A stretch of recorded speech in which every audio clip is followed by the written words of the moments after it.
When the clock strikes 8:30, babe, time to head for Chris's house. Will the song make it to the next round? Oh no. Pot of Thunder. Let's pot tonight. Come on, baby, let's pot tonight. Woo! Woo! Oh, yeah. Welcome to Pot of Thunder, the recognized symbol of excellence in rock and roll podcasting. Brought to you by Blue Microphones. They look great. They sound even better. And you know who I am. Slow down and Woo! don't you hurt yourself. Trying not to. Or you go to the Blue Factory. Slow down. That's right. It's your buddy Andy, America's little brother. As always, joined by that man over there, not in the room today. He's a little bit under the weather. He's at home, but he's still going to dance for you. Oh, look at him go! Polka dancing his way across his home studio. Welcome to the program, Nick Polak. Yeah, good 11th hour, young gentlemen. That's it, huh? I noticed that opening theme. It's the incomplete version.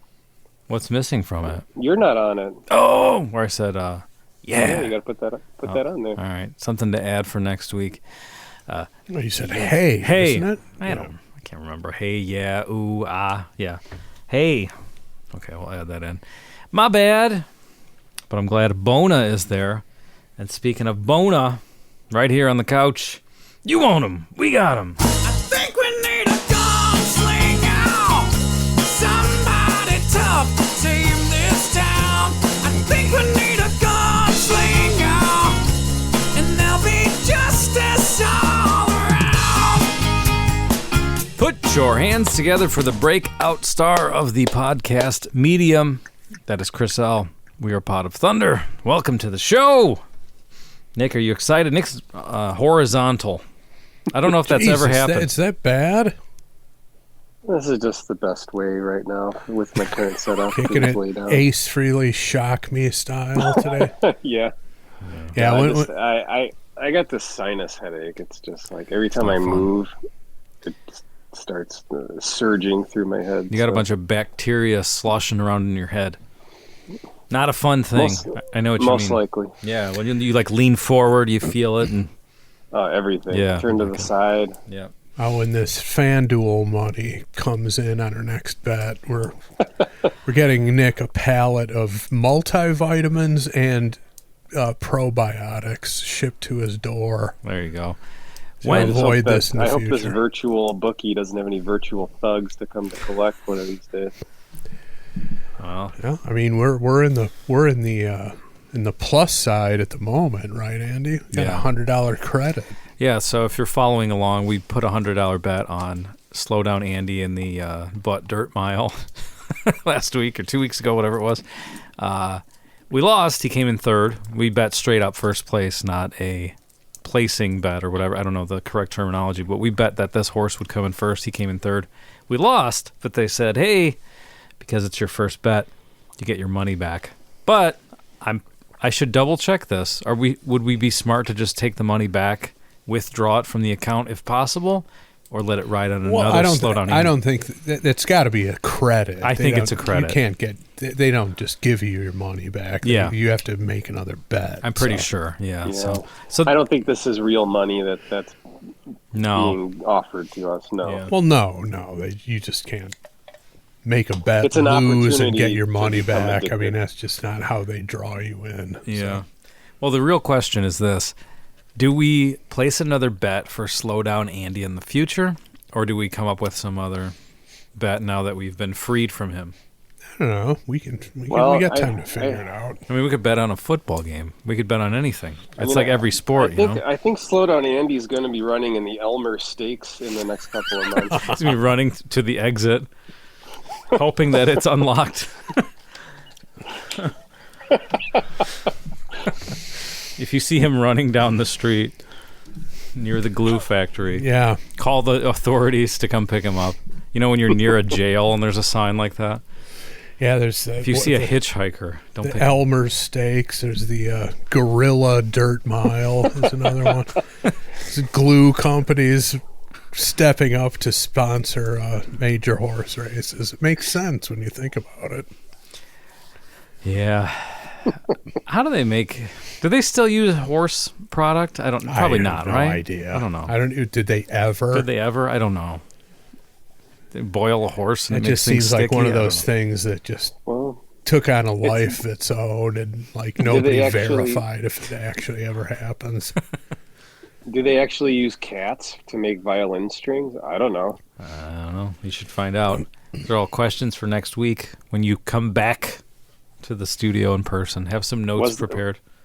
Was that guy really going to make a pie full of cats in the Yahoo Serious movie? I don't know. The Australian listeners. Something for our Australian listeners. Yeah. Yahoo Serious. That name popped into my head in the wake of the Gallagher passing, because the bit just came to my head. The only man on earth who could make Yahoo Serious seem funny is Gallagher, and he's gone. So, do we know anything about Yahoo Serious other than that one movie? What was that called? Nick, give it to us. Young Einstein. Young Einstein. Yeah, that's right. Yeah, so I remember that, and I mean, that was probably the attempt to get the whole Yahoo Serious thing happening globally, but it didn't happen. So maybe in Australia, hey, maybe some of our listeners can say his early stuff was good, or maybe there has to be a reason that people invested in Yahoo Serious. Well, exactly, and who thought it was a good idea to try and shove that guy down the world's throat? I remember when that movie came out, it was during my time at the college newspaper. They were pushing that thing hard, and I'm just like, based on the name alone, I'm not giving any press to this bullshit. It's not happening. He could have been on the phone. You wouldn't have answered. Absolute ridiculous. Wow. That and the other comedian of that ilk from the time, which would be more in line with the Gorky Park thing. Remember Yakov Smirnoff? Yeah. Of course. Yeah. He's still kicking.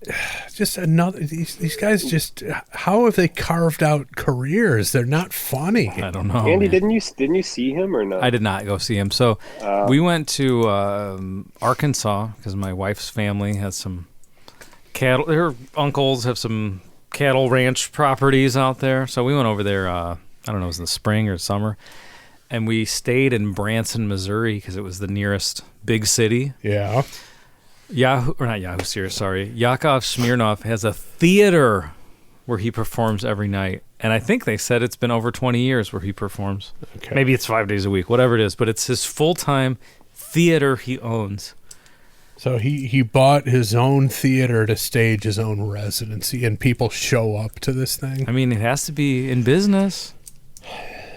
Well, isn't that like Carrot Top is enormous in Vegas? Yeah. I get Carrot Top. I mean, I'm not going to go out and say that he's hilarious, but I get the appeal of Carrot Top. These other three that we've talked about, Gallagher, Yahoo Serious, and Yakov Smirnoff. Come on, they're just no talent. It's terrible. I saw Gallagher live at the Star Plaza. And 2002. I thought, because, I just remembered his name. If I saw any comedy special of his before then, I blocked out everything other than hitting fruits with a mallet. Right. So I was like, oh, that'll be fun, and maybe he'll be kind of like silly, funny or something. It was so bad. Yeah, where you were terrible. Like, I was with this guy Joe and this guy Mondo, and we're just like looking at each other, not even laughing, like uncomfortably. What is he doing? And he talked for probably 90 minutes, maybe almost 2 hours. Inexplicable. And then he just career. hit some stuff with a mallet. I mean, inexplicable career. It's about as explicable as me being a professional football player at this point.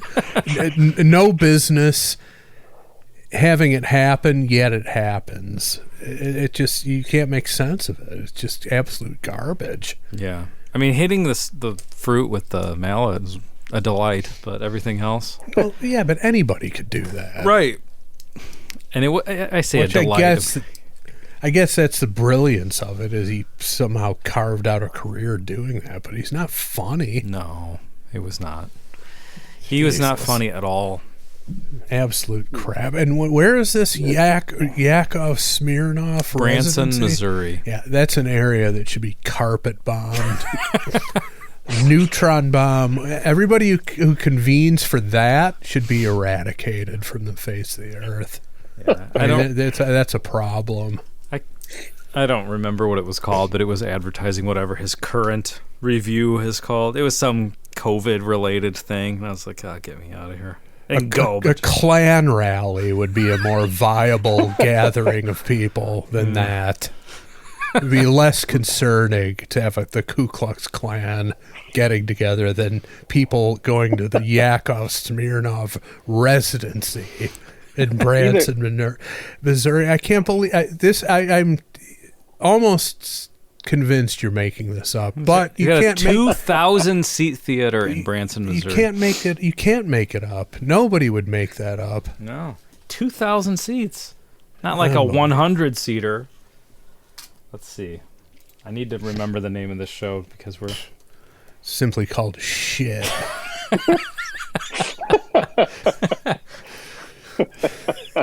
That I would understand. Oh man. Oh, you can. There's Yakov's Lake condos available. This guy's got a whole business down there. Look at that. Look at that theater. It's a thing of beauty. That's like the fucking. He looks like Joel Osteen's fucking rig on that thing. Yeah. This guy's killing it. Raking it in.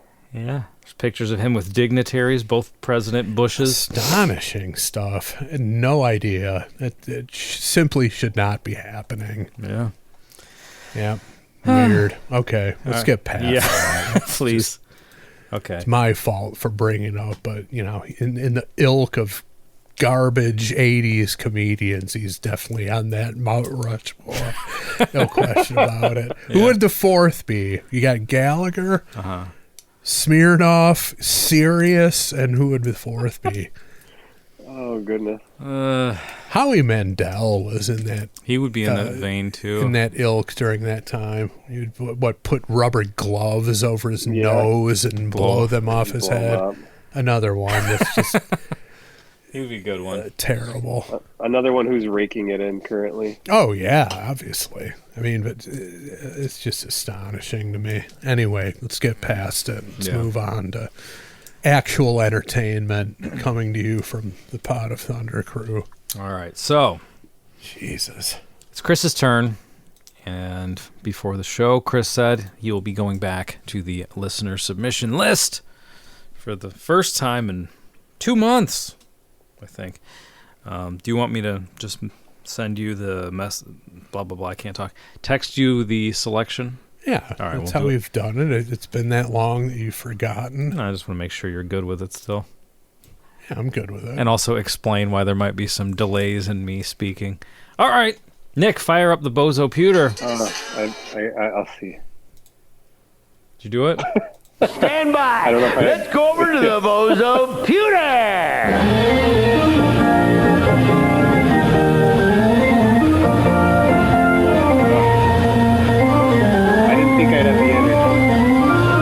Somehow you did it. All right. Power of rock and roll. All right. So this is number 2527. I'm sending this to Chris now, and we will get his reaction. What was it? 2527? 2527. Okay. Yeah. Stand by the term of the day, just in case we have to cobble something together for the other feature of the show. As we know, we haven't reached the year 2527 yet. Yeah. This is a no. Oh, it's a no. Yeah. I mean, it's a long song, isn't it? Yeah. Yeah, no. That strictly on length alone. I not an enemy or oppose the artist. I acknowledge the quality. It's just simply too long of a song for today. I respect that. All right. Nick, give it another pull, please.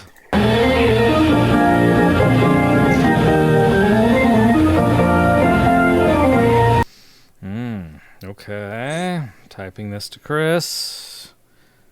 Let's see what he says. The number is 1696. Oh, there's got to be something for that. Nick? Yeah, let's see here. You know what's always fun is when you go into your Wikipedia app and you see the most recent thing still up that you... What was it, Nick? It was Rip Taylor. Oh, wow. And what was the year again? I'm sorry? 1696. Okay. Rip Taylor's no longer with us, right? No, unfortunately. I wonder if he had a residency in Branson, Missouri, or anywhere else for that matter. I think the Osmonds did for a long time.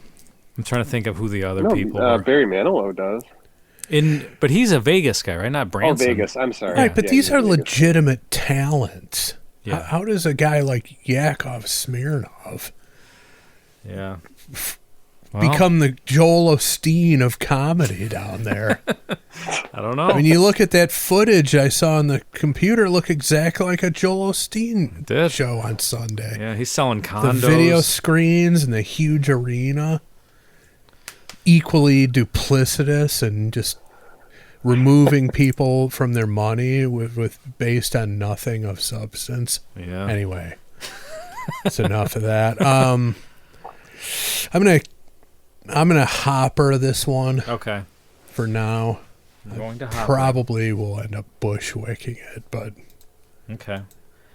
Fair.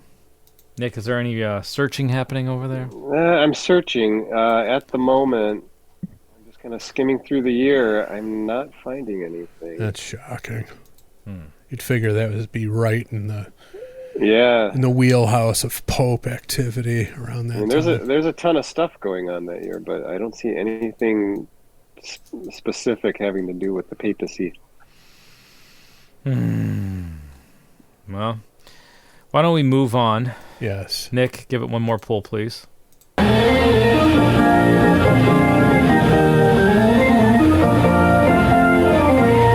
right, we've got the number 1917.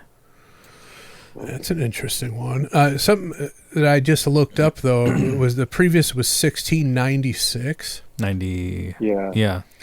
Found it interesting that the reigning pope at that time, the name Pope Innocent the 12th.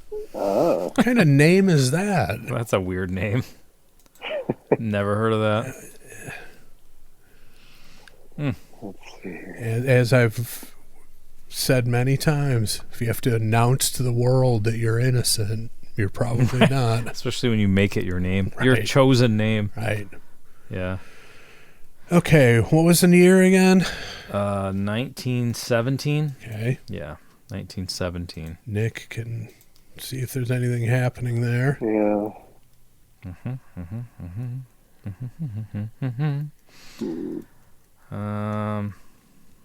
What's happening on your end, Andy? I'm sending it to you. Sorry, I just had to.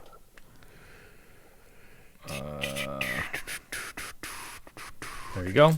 You've got it. Okay, this is a yes for me. Ooh. Nice. Absolutely. All right.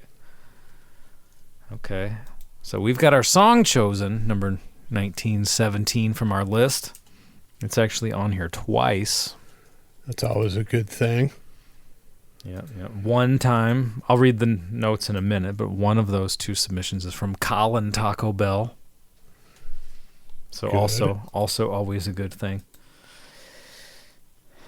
Anything over there, 1917? You can hit the music if you'd Oh, like. very good.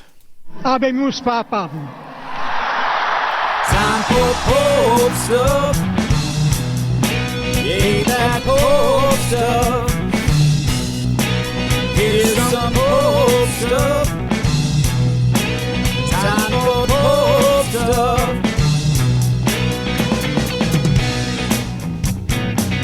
Okay, 1917. A lot going on. But as far as Pope stuff, Pope Benedict XV promulgates the 1917 Code of Canon Law, which was referred to as the greatest revolution in canon law since the time of Gratian in the 1100s. Canon law. Canon law. What that is, Nick? It's my understanding is it's a fairly complex thing. There are people who study it, and that's their whole career, is interpreting canon law. How to define that, I'm not really sure. I don't know. That's a tough one. But also honorable mention for that year, the Our Lady of Fatima apparitions happened that year. What is that? Like an appearance? In Portugal.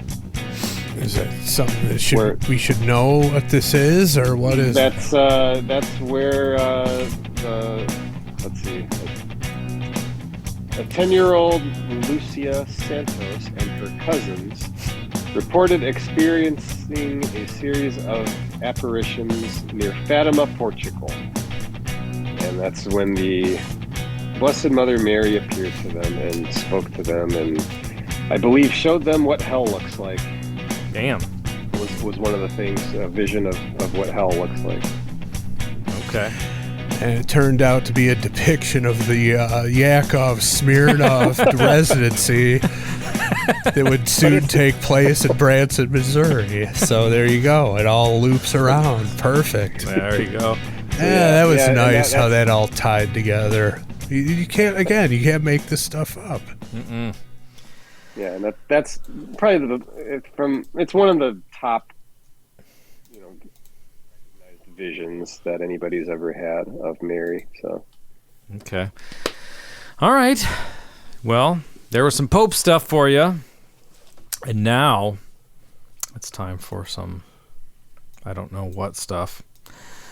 Bull stuff. Yeah, some bull stuff. Quite the contrary. This is an iconic band that I must shamefully admit that I'm utterly unfamiliar with in terms of their music. Okay. But we're going to change that today. All right.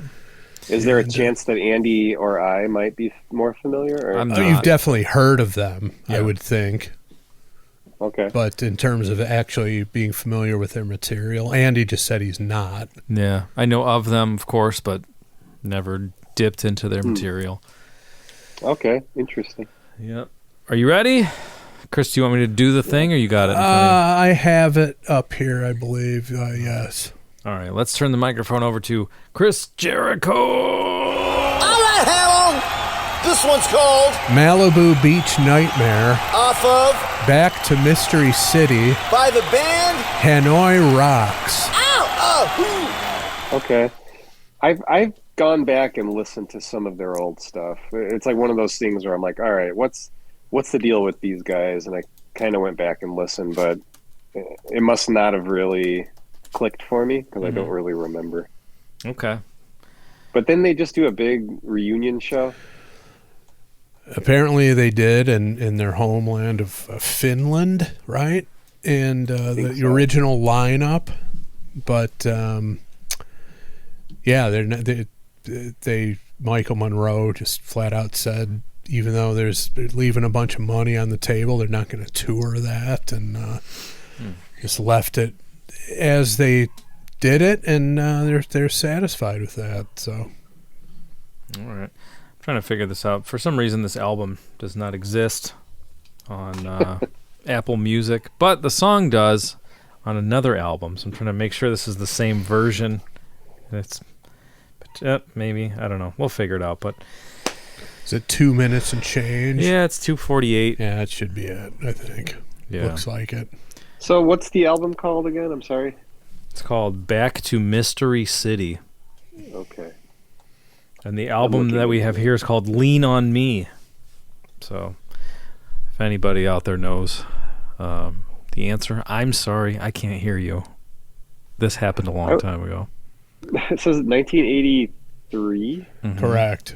This one came out. It's I don't know. I don't really know much about them. It just that huge influence, as many bands were on. I know Guns N' Roses were one of those bands that Hanoi Rocks gets credit for influencing. Yeah, they certainly visually they had a huge influence on almost the entire Sunset Strip hair metal scene, and probably And I was- sonically as well. And I would imagine that you would, as you would do with just about any other band of that ilk, you trace back their influences, and those roads would undoubtedly lead to the New York Dolls, Yeah, that probably who pretty makes much Yeah. started that whole thing. Yeah. Andy's a big Dolls fan, aficionado. I don't know if aficionado's fair, but I enjoy them. But you understand that Yeah. they created that, essentially that whole, certainly the aesthetic Totally. and probably the sound, which of course evolved over the years and got a little more, technical, polished into the 80s with the whole guitar hero thing. But, in terms of influence, you got the Dolls and then probably Hanoi Rocks. Everybody else took their cues from them. So these guys are from Finland, huh? Believe so. That's right. Were they from Finland and then based in the United States, or were they just totally Finland? That I don't know. I don't think they really. I think they were one of that their influence kind of seeped over here, but they were never a huge presence in the United States. I think they probably came over a little later. Okay. In terms of it, almost like how the Ramones went over to England and influenced the whole punk rock scene. Mm-hmm. Maybe similar to that dynamic. But what did the contributors have to say who submitted this one? Good question. Submitted twice. Once by Colin Taco Bell. And he said, if someone asks you, why do you love rock and roll, then play them this, and just under 3 minutes later, they'll understand. Fantastic song from a band that sadly never became as big as they should have. That's bold right there. So I'm looking forward to it. That's how the taco does it. He's got some fire sauce on him tonight. He does. That's the crunch wrap of opinions right there. The other submission is from Carl Brunk. Hey, Carl. He said, this band does not get the credit they should. They were Guns N' Roses before Guns N' Roses. Okay. Yeah, I mean, again, certainly the aesthetic of Guns N' Roses and probably just about every other Sunset Strip band. Maybe not so much the Crew. The Crew had their own kind of thing going on with the war paint and stuff, but in terms of like the tease out hair and the biker hats and all that kind of stuff, it's definitely Hanoi Rocks. And speaking of the Crew, apparently this is the first Hanoi Rocks album to feature Razzle on the drums. Oh, this is, okay. And we know what happened to him. So he is on this one. He is on this one, And when would that Wikipedia. When did that accident happen? Like 87? That was earlier, I thought. Okay. Yeah. 85. The name of this band always struck me as like just an awkward name. Mm-hmm. Like I don't understand it. It's like Hanoi is the capital of Vietnam, apparently. Mm-hmm. And the Rocks, I don't know, is that like the Aerosmith album Rocks, where it's got diamonds on it? Is there some sort of Well, I think, or something? first of all, Razzle passed away on December 8th, 1984. Oh, damn. So, Wow. probably I would imagine he did this album and then maybe another one, and that was it for him. But thing that, if it makes sense, let me look it up here, because I should know it. Their debut album, Nick, was entitled Bangkok Shocks, Saigon Shakes, Hanoi Rocks. So you're talking about, all right. Asian cities in terms of just, I don't know, making those plays on words, and then they just went with Hanoi Rocks as the name of the band. I think it's a great name, personally. I always thought it was really cool. I just have never understood it. I guess that's part of the appeal. Well, and another band from that scene that had that aesthetic and definitely embodied the whole sleaze rock thing was Faster Pussycat. Yeah. And that's another great band name. It's taken from a movie title. Yeah, like Faster Pussycat. Some exploitation movie from the 60s or something. But that's another one. When you hear the name out of context, you're like, what does that mean? And then you realize it comes from some other longer title of something else, and it makes sense, and it becomes pretty cool. Which actually, I think it's always been cool. Just Faster Pussycat. That's a cool name. Yeah. Yeah. Oh, Chris, your AOL Instant Messenger name was ONO Rocks.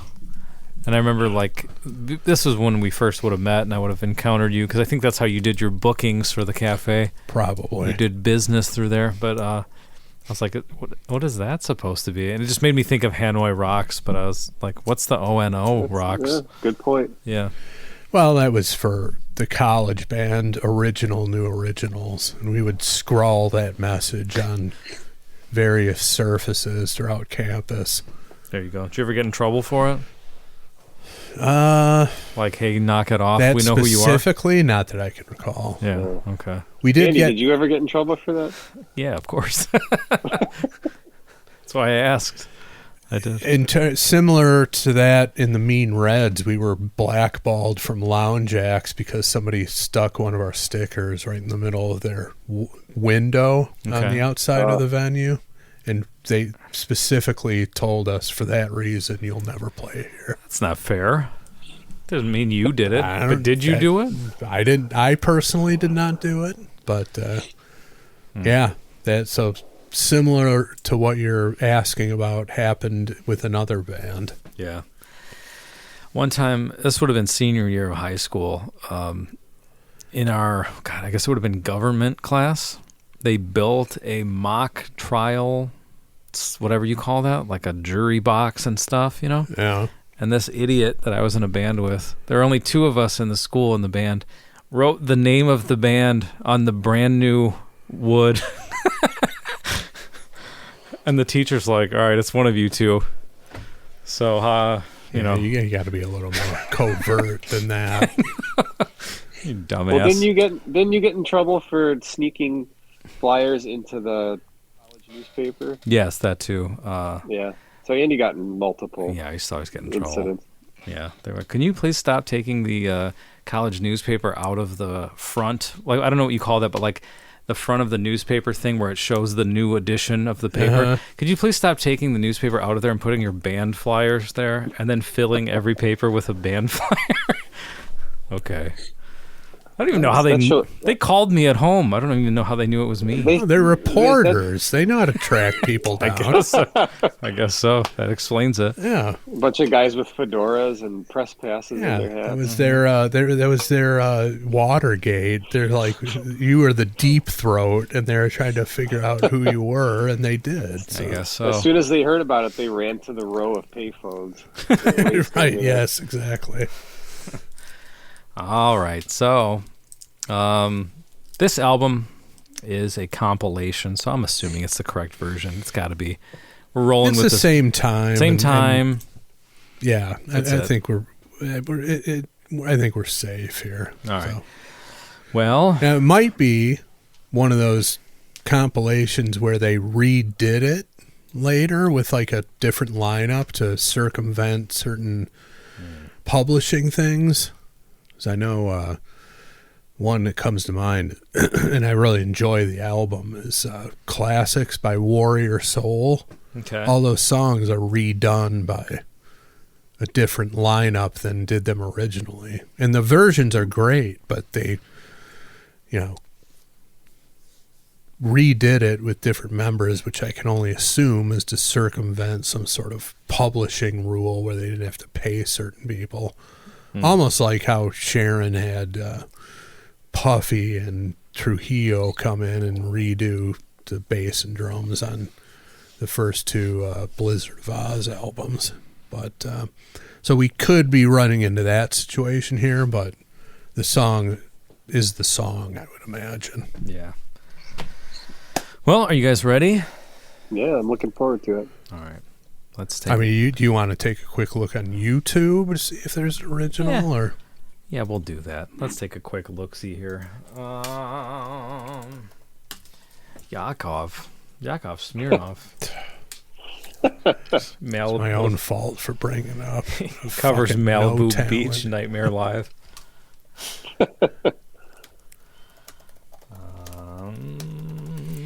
Malibu Beach Nightmare was something else the Santos sisters saw back in the day.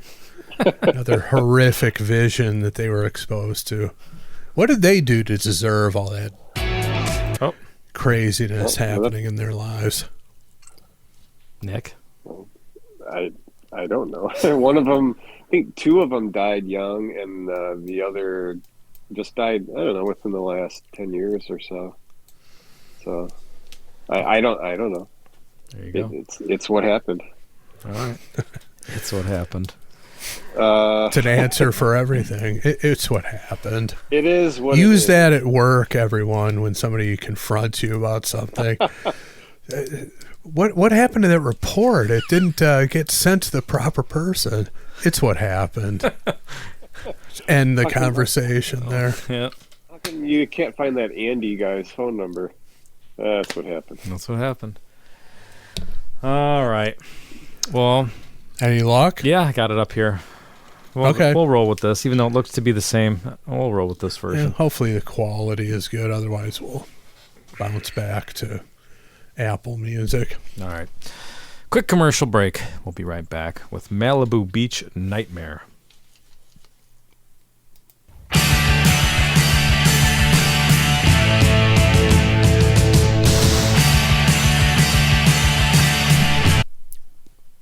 Already getting huge Ramones vibes I there. was just about to say, so you have that Ramones vibe, you have the title Malibu Beach Nightmare.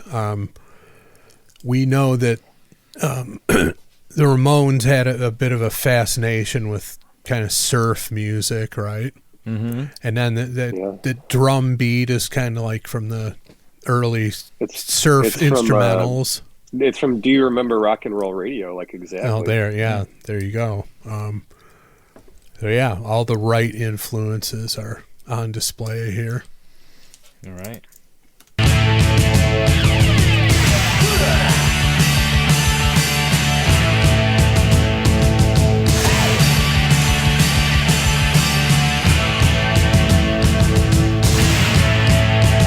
I wanna stay in the sun. I gotta have my fun. When the work is done down the Malibu Beach, and when the winter is gone. So what's the lyric was something about being in the sun and having his gun. I thought he said having my fun, but maybe he did say gun. I thought he said gun. I guess that could be. That was the third one. I don't remember. It's my first time. I guess hearing that's it. something you could be doing. Pulling up these Well, lyrics. if so, I'm going to bring up something. Okay. I just don't know if it's appropriate. I want to stay in the sun. I got to have my fun when the work is done. All right, sorry. So what's your gun story? You have to tell it now. No, I thought, this would be a perfect time to compare it to the opening of the movie Top Secret with skeet surfing. There you But never mind. Yeah, never mind. So definitely more punk rock sounding than I guess I was expecting, but I shouldn't have. It shouldn't be surprising because given the time around the fact they came out, I think they were. Seems like they were more of a punk band that ended up influencing this style of music that was rooted in punk, but seemed to go against all the punk rock ethos of the time, meaning that they wanted to be successful. Mm-hmm. Certainly the bands from America that played this style wanted to be good players, especially the guitarists. Mm-hmm. And, we're openly singing about hedonistic topics that the punk bands weren't necessarily singing. So it's an interesting sort of crossover that was going on here. And it's interesting that with these types of bands from different eras, where you've got that, we brought up the Ramones already, where it's there's a spin on it that's different, but really essentially it goes back to like original rock and roll music. Mm-hmm. Yeah. So we've got this in the early 80s, Ramones about 10 years prior. And I remember reading, I forget where, but there was a thing happening it was like 68 in England. There was a huge revival that only lasted for several months, I think. And it was like old rock and roll revival. Really? And yeah, and I forgot the Who got in on it. There was some song they put out. It was bad, actually. I went and listened to it after I read about it. Like, this isn't a good song, but it's apparently it's been a thing that it cycles in and out. Okay. And I don't know that we've had it. I guess with bands, I'm thinking. I can't think of any that are recent, but I know like in the last 20 years, you had like the Killers or bands like that where there's this sort of element to it. Mm-hmm. Well, and so the other thing, it keeps coming back. The other thing that was going on around that time, also in England, was the Stray Cats and the Rockabilly revival. That's true. That would have been a little bit before, yeah. And they went over there to sort of make that happen, which was definitely an interesting sort of retro thing that coincided with the rise of MTV and became a pretty big deal. So, and I was just looking, Hanoi Rocks apparently was very successful in Japan. Same thing with Brian Setzer and Stray Cats. So they're something there with this kind of throwback style going on at this period. Well, and Japan is definitely fascinated with all things American, so it makes sense. But Hanoi Rocks, not American, Finnish, right. But definitely influenced what was going to be happening in America if it wasn't already getting started. It's an easier flight for them to get over to Japan, huh? Maybe that's why they remained based over there, just for logistical purposes. It could be. I won't stay for long. Just turn the radio on down the Malibu beach. I want a sweet, sweet girl. That's sweet pearl. She'll make me burn like goatee girl. I want a skin that girl. A black winged pearl. Whoa, down the Malibu beach. So I'm really liking this. One thing that's coming to mind, though, is the fact that it's imminent. It's looming over us. When does this turn into a nightmare? Because right now it's like, it just sounds like a guy who got off of work, like a million other rock and roll songs, lyrically. Mm-hmm. Just got off of work. Now I'm at the beach having a good time, unwinding. I got my girl with me. It's great. Yeah. But we know the title of the song. Yeah. What's going to happen? Well, he said, I'll find a sweet, sweet girl, that sea pearl. She'll make me burn, that naughty girl. I'll find a skinhead girl, a black Brixton pearl. Ooh, down the Malibu beach. So maybe this girl is just a wildcat. The girl is the nightmare. Yeah. Okay, I missed the part about the skinhead girl. Yeah. Maybe those concession stand nachos he had about a half an hour earlier about to hit him. That could be it. Oh, He's man. got all these chicks lined up and he's about to shit his trunks. That could be it. You ever go into a public bathroom at a beach? Oh my God. And that's the nightmare right there. Oh, yeah. Yeah. And if it's an emergency, chances are you forgot your flip-flops going into one of those bare feet. Oh, there's just You might as well bodily- just have your feet amputated at that point. It's like you can't. There's no way to identify what the moisture is from step to step. No, it's everything. It's horrific. Yes, you bringing that up. It's like there is no. The Santos sisters would have been what they were exposed to in their lives was child's play compared to a public beach bathroom. It's a combination of water, pee, sand, and diarrhea. Just all over the place. Throw in a few other bodily fluids while you're at it. Yeah, that's true. Disgusting. Yeah.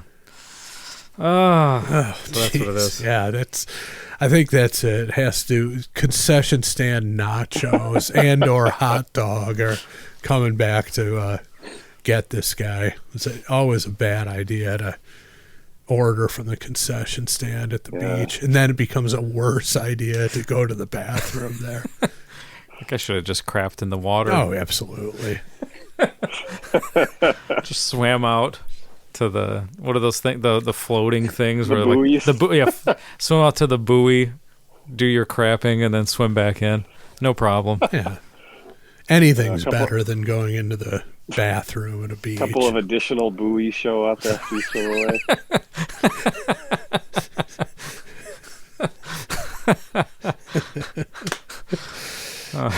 Let's keep going.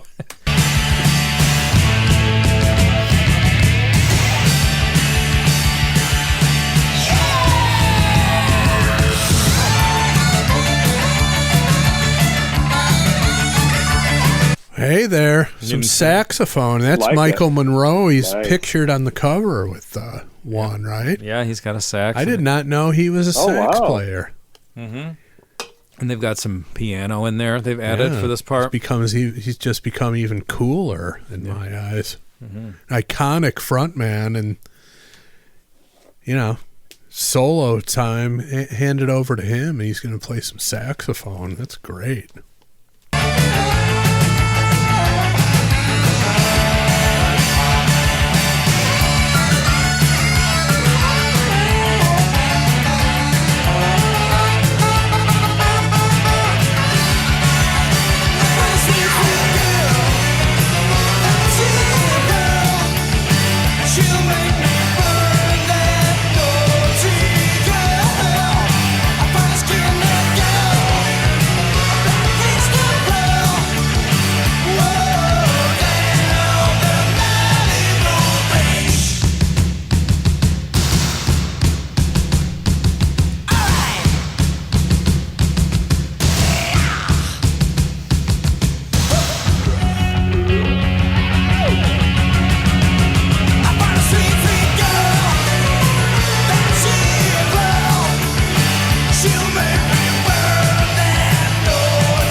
Wow. There you have it.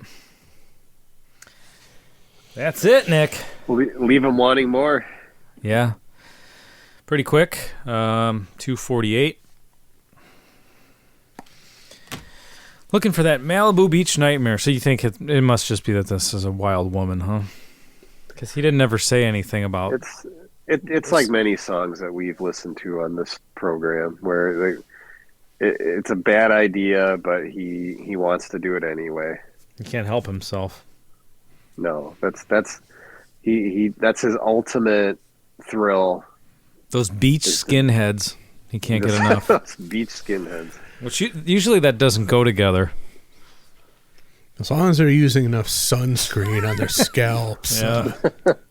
That's the main concern with them. Yeah, and the piercings don't get too hot. Yeah, that could happen. And if you're going to go to the bathroom at the beach, make sure you put your combat boots on before you go in there. And do not go in there barefoot. Maybe that makes sense. Maybe that's why. Dress a certain way. Could be. Aerodynamic swimming with no hair, and then they wear the combat boots to wade through the mess in the bathroom. It all goes together. Look at that. All right. Well, Chris, you picked this one off the list. Sweet Surrender or Kick in the Crotch? Oh, Sweet Surrender. It's Sweet Surrender. Hell yes. This is a band I need to definitely investigate further now that I've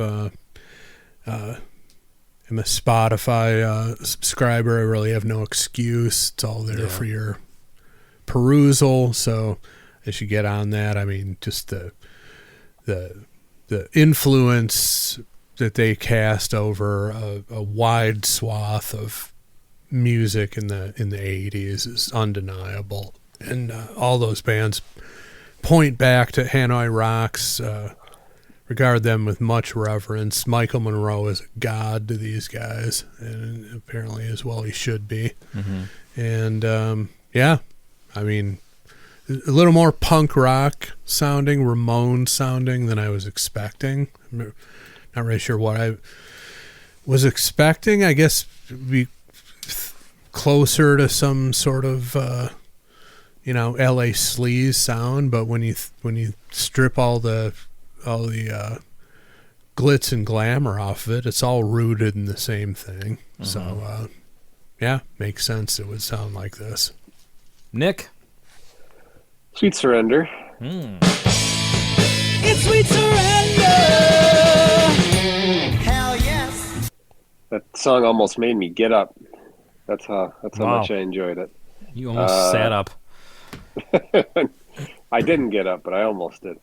No, I enjoy bands that do stuff like this. I like Chris said, I'm also going to be delving a little bit deeper. I know I've given them a very casual perusal in the past, but I will get more into it, especially this album, because I did like this. I like when bands are really bold about something like this. You can tell that there's no inhibition about it. It's something that it's not what you expect for the time period.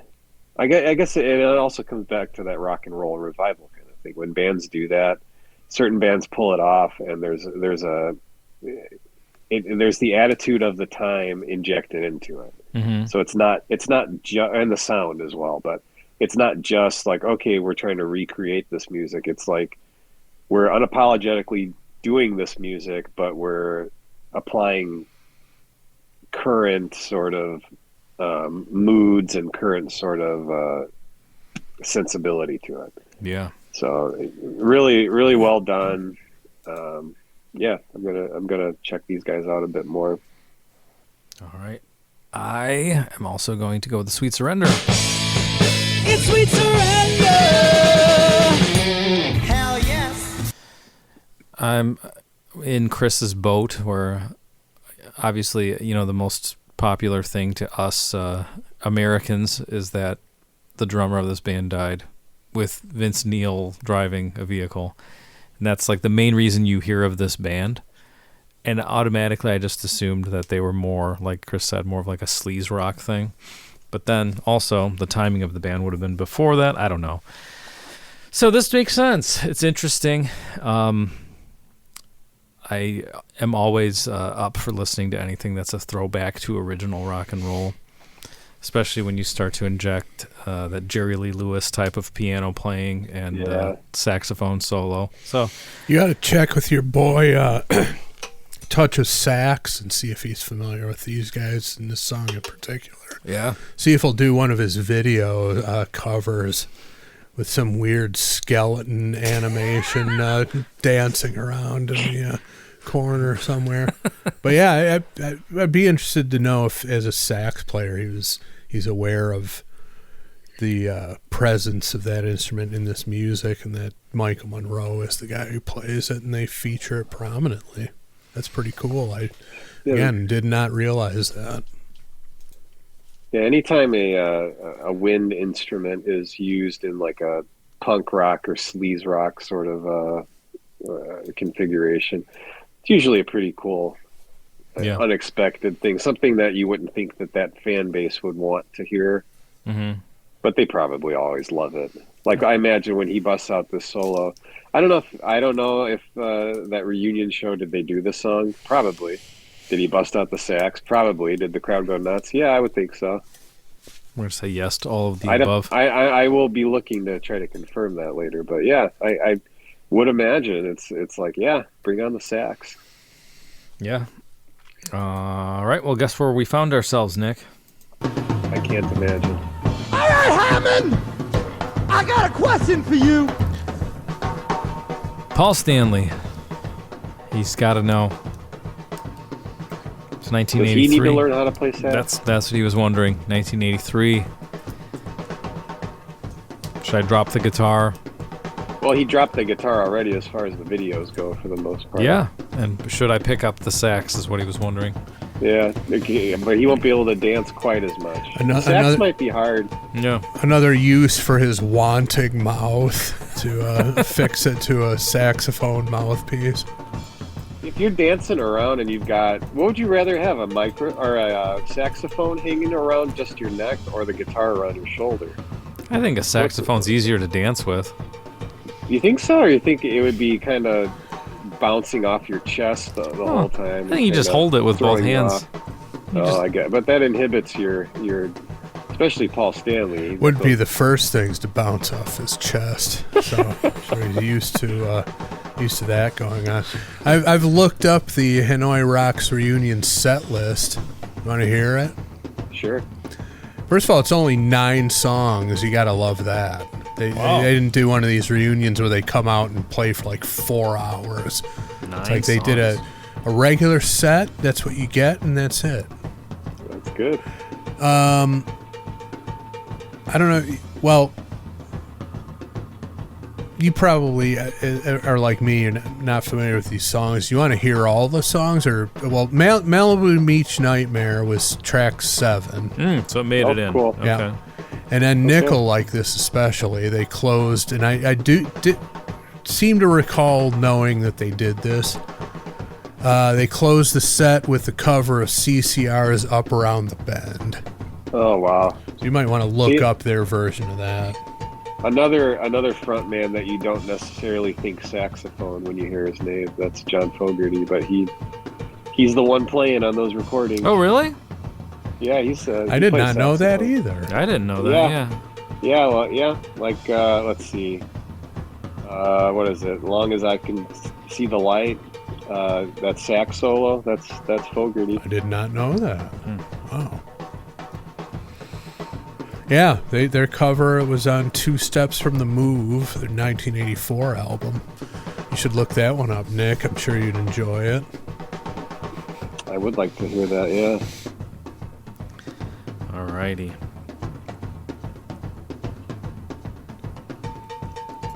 Thinking still? Are your votes in?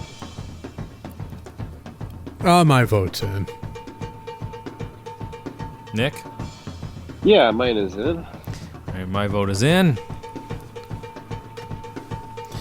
Who wants to vote first?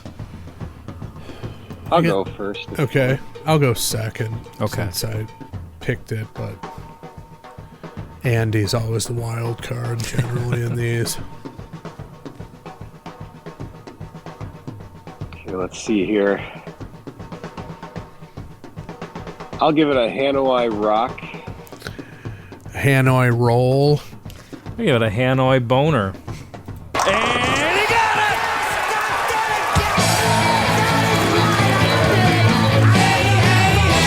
a rockin' bone, yeah. Are you kidding me? Who do you think you are? I am. Get it right. With an unfortunately timed Vince Neil impersonation after a Hanoi Rock song, but Well, that's how what are you that's gonna what I happened. didn't even put that together, but that's what happened. But this was a great one. It was a good pick, good submission, and I will be checking these guys out more. And I love the energy, the whole attitude that comes across. Which all of those things, both those things, but pretty much everything they brought to the table was essential for this. I get essentially a revival of this kind of music in the '80s. That got the LA flavor to it. But so thinking back, Nick, of how you listened to them before and it didn't catch on with you back then, are you able to piece that together and remember why that was? Did you just listen to the wrong song? I don't or remember. I'm not sure what album it was. I know I was like reading up on them, and there was one album in particular that was brought up, and I said, "Oh, I'll listen to that album." I don't remember disliking it, but it's not something I went back to repeatedly. I couldn't tell you. This song sounded new to me though, so I'm Okay. not sure. So you may not have heard this one. It's entirely possible. Yeah. Okay. All right. Well, if you disagree with us, we're sorry. That's just the fucking way it is. Do you want to do a Yardo questions? Yeah, I could do one. All right. Well, while you, I don't know, use your bathroom or whatever, clear your throat, whatever you have to do, let's take a quick commercial break. We have to take the commercial break. No, You forget it. No, skip that. You can't say that you're fine. That's not an option. Take a quick commercial Barely break. hanging on. Yeah, we'll be right back with Nick's favorite part of the show, the Yardo questions. I don't get yards of questions. Motherfucker, I give them. Sing away. Yes, Chief.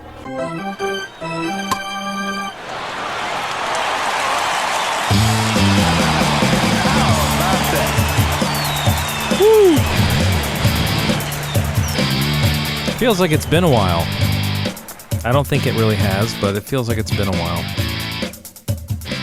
Since we've done a Yardo question. Did we do it with Chris Jericho? Yeah, we did. Okay, so it's only 1 week I don't off. think we did it last. We did not. I didn't know if it was 1 week off or 2 weeks off. Yeah, last week we were unwrapping presents from Dustin's right. Johnson. He had better things to do, so.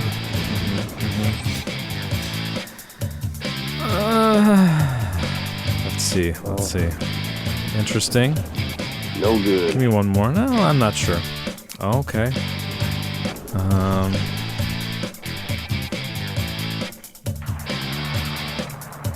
All right, this looks fun, mostly because there's a connection here at the beginning. I didn't read all the questions, but I like where this is going. This week's Yardo Questions comes to us from Mick Thompson. Mick says, "Hello, boners. I'm a UK guy who loves the show. I'm inspired to write in by fellow Brit Colin Taco Bell, who is a legend here in the Isles." There's a theme to this Yep. episode. A lot of Colin Taco Bell content here. Never a bad thing. No, I'm always welcoming more Colin Taco Bell. Thank you for bringing such great entertainment to us, masses, week after week. Here are my questions. Question 1. People are always asked about underrated musicians. Are there any you consider to be overrated? This can be a guitarist, bassist, drummer, singer, etc.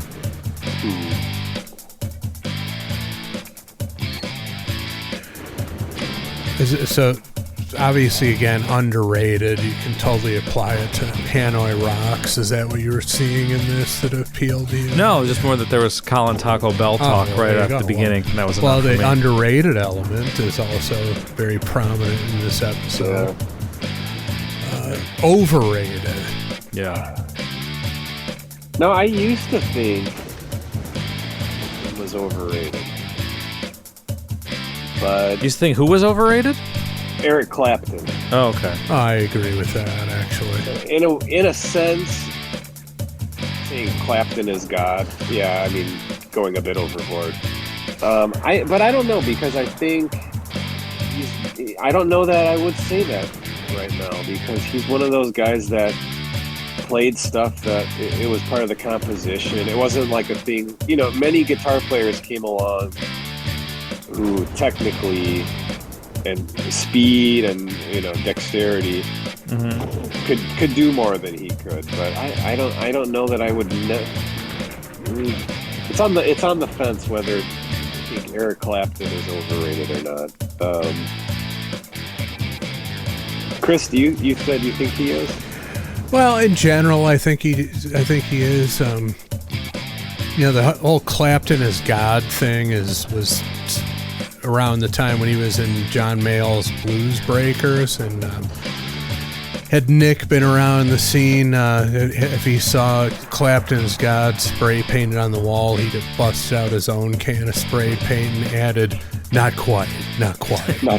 underneath it. But But yeah, it was that whole blues revival, but more of a, the blues American blues came over to the British Isles, and then they put their own spin on it.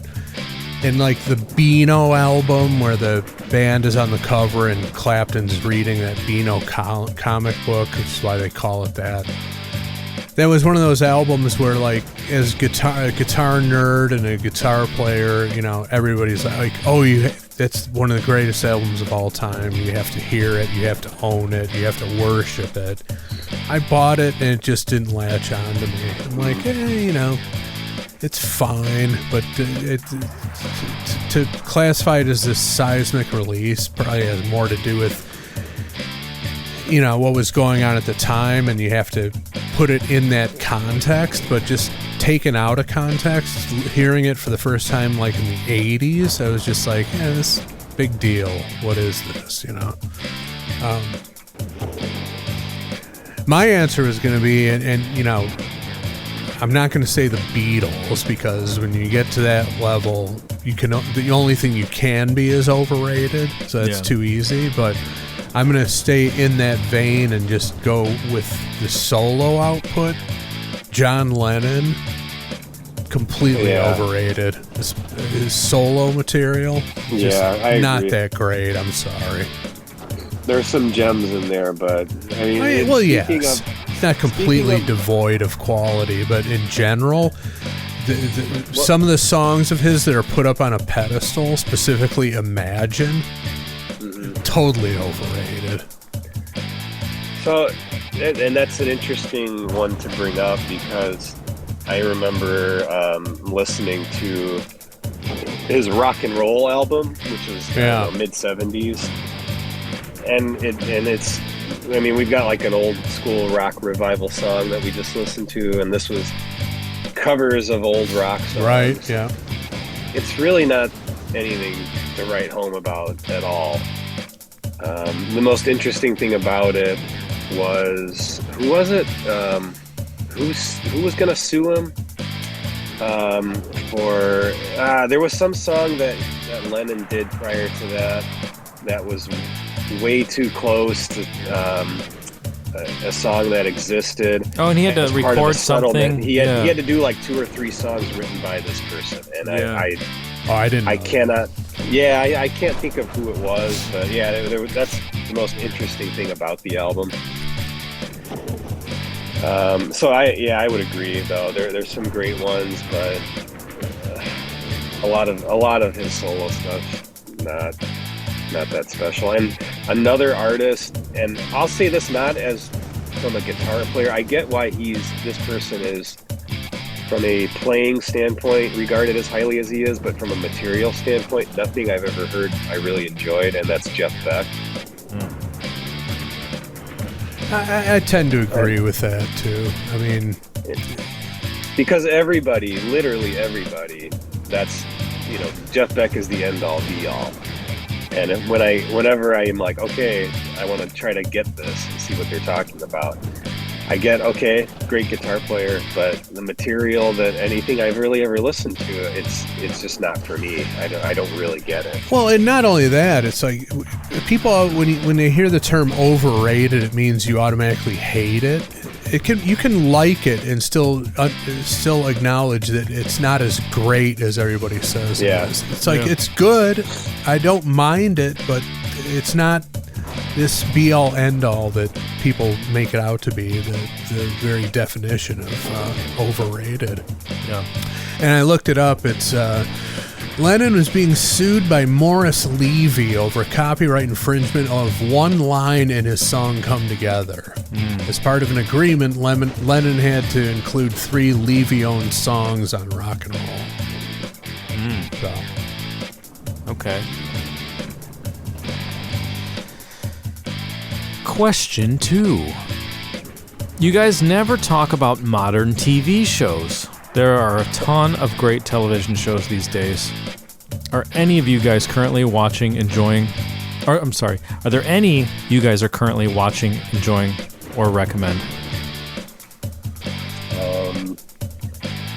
There Chris aren't any shrugged. that I'm currently watching, but there is one that my sister-in-law is always urging me to watch, and that's Ghosts.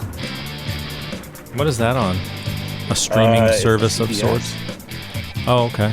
I don't know, but it's a comedy where there's a couple that move into a house, and it's haunted by every single person who ever died on that site. So you've got like a Viking up to like someone from the 50s or 60s, I don't know, whatever. Morris Levy, I believe, is the guy from the 50s, but joking. And Go on. and Mark Lynn Baker apparently is in it. So yeah, On a regular Andy just basis? took note of- I guess he plays one of the neighbors or something. Wow. Yeah. So Is he this? Who is that? Marklin Baker's the other guy from Perfect Strangers, not Belky. Oh, okay. Cousin Larry. All right. or from My Favorite Year or whatever you know him from. Yeah, and I've seen clips of it. Looks funny. Just haven't gotten around to watching it. So maybe the listeners can give me a review if they've seen it. Is it something I should watch? I have seen an ad for it, but that's it. I've seen a couple of clips and it seems funny. Yeah. Yeah, I'm definitely not up to speed on any of these latest shows. I don't really do the streaming stuff. I'm not really into it. But the current ones that I did watch or are currently watching was I watched all of Ozark. I enjoyed it. Got a little off the rails toward the end, like most shows do. It's over with now? Yeah. Okay.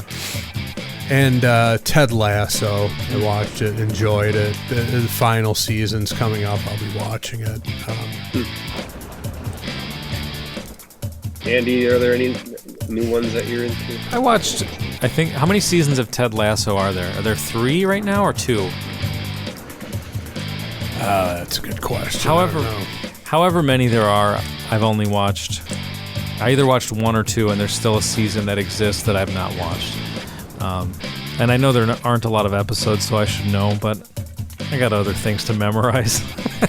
But I liked it. That's about it. I don't know. There's very little. And it's not that there's nothing great. It's just I haven't been finding the time to sit down and get into something. Yeah, Cobra Kai is another one that I watched, but there's a current season that I've only seen probably half of it. And I watched the first half maybe a few weeks ago, and nothing has been compelling me to finish it out. Just getting kind of hokey, which the whole thing was hokey to begin with, but I don't know. Yeah. Just hasn't drawn me back in, but those would be my 3. I've been watching a lot of Wheel of Fortune lately. Still current, even though it's been on as long as I've been alive. At your in-laws' house? No, just, I don't know why. I think it's because when it's noisy in the house, you could still watch it and kind of play a good along. point. You know, that's also, I think, why, I don't know, sports are good in that situation. 'Cause you don't have to, it's not like if you're watching like whatever the hot binge drama is where everyone's whispering, there's no chance. Like Right. you can't understand anything You when could people are kick on making the noise. closed captions. Yeah, that's always a possibility, but it Not takes the away same. from the experience. Right. Question 3. Is there anything you can admit you were dead wrong about? This can be any field. Sports, music, judgment of someone's character, etc. Thanks again and love you guys. Well, thank you, Mick Thompson. Thank you. Nick. Wow. Where do I begin? Have you ever been wrong, Nick? Admit I've been that wrong. Yeah. And I've probably been dead wrong many times too. Dead wrong is key here. Okay, I just thought of one. I don't know, randomly. And this involves Andy. Uh-oh, what did I do? This was a TV show from some years back, not too many, but that you were telling me this is great. This is great, and I'm like, no, it can't be. Get out of here. Like, what are you talking about? And then I watched it, and it was among the best in its type of show that I've ever seen, and still ranks up there. And that's that was the Craig Ferguson late night show. Oh, yeah. Andy was urging. He's like, he's great. He's Trust great. me, I'm like, yeah. how can it be great? There's no way. And I watched it. I'm like, this guy's one of the best, one of the all-time best at this. I'll be damned. Yeah, I had my finger on the pulse at that point. Yeah, and I didn't want to listen to him, but I watched it and I was dead wrong. Yeah. I would say mine would be similar. It's a movie that people were just raved about, worshipped, talked about. It was the greatest thing ever. And I'm like, I never saw it. And it was years of hearing the reviews and people talking about it. And I was just like, there's no earthly way this movie can be as good as everybody said it was. Mm-hmm. And finally it came up on cable, and I had nothing to do, so I decided to watch it. Instant classic for me, immediate enjoyment. Of course, I'm talking about The Big Lebowski, as advertised, lived up to the hype and then some. Absolutely hilarious, masterpiece. Bizarre film. And then to a lesser extent, but along the same lines, instant classic. I'm not sure I heard as much reverence for it, but I was aware that it was like critically acclaimed, and I didn't see it when it came out. It took me years to finally watch it, but when I watch it, instant classic from the get-go. And it's currently in the rotation on cable, so I'm watching it frequently as we speak. Would be, and I think I mentioned it on the show here recently, but Sideways, the winery movie with Giamatti and the guy from Wings and stuff. Have you guys seen that movie? I've not. I've seen saw clips. It once, yeah. Absolutely hilarious, amazing movie. What's the plot of the movie, other than it being a winery? The one guy is getting married, and the other guy is his best man, and this is like their last hurrah, going through the wine country of California and the various misadventures they get into in the process. Gotcha. Well, there you go, Mick. Thank you for your Yardo questions. And if you want to send a Yardo questions our way, go to potofthunder.com, click that widget, and submit not one, not two, but 3 questions. Ooh, and if you want to add some songs to the listener submission list, do that. Maybe, just maybe, I'll uncover that box of I'm a Boner stickers and start sending those out again. Whoa. We'll see. Still on the hunt for that. I think I know where it is. That's been lost? I didn't even know that. Yeah. It's been about a full year. It was packed up when we moved out of the house. I was not aware of this. And it's I know where it is. It's in a box, our little storage area of stuff that I haven't really gotten to yet. Because they're not vital to anything other than sending stickers out. But yeah, I think that's going to do it. Nick, what do you think? Did we do it this week? We did it. Thanks for finding a way to make it happen. Oh yeah. Despite my limitations this week. Yeah. If you're listening to this Monday morning, we're doing this at almost 5 o'clock p.m. on Sunday, the night before here, evening before. It's not usually how it happens, but that's what's happening today. Well, I'll be back in the studio in a few days. All right. Well, we will see you then, Nick. Okay. Thank you. Until then, let's ask the question that is on everybody's mind. Can I play with titties? The pervert stared at his hairy ball. Can I play with titties? From this creep, she'll take it all. Can I play with titties? She saw my prick and she laughed at me. Ha! Can I play with titties? She said, these tits you'll never see.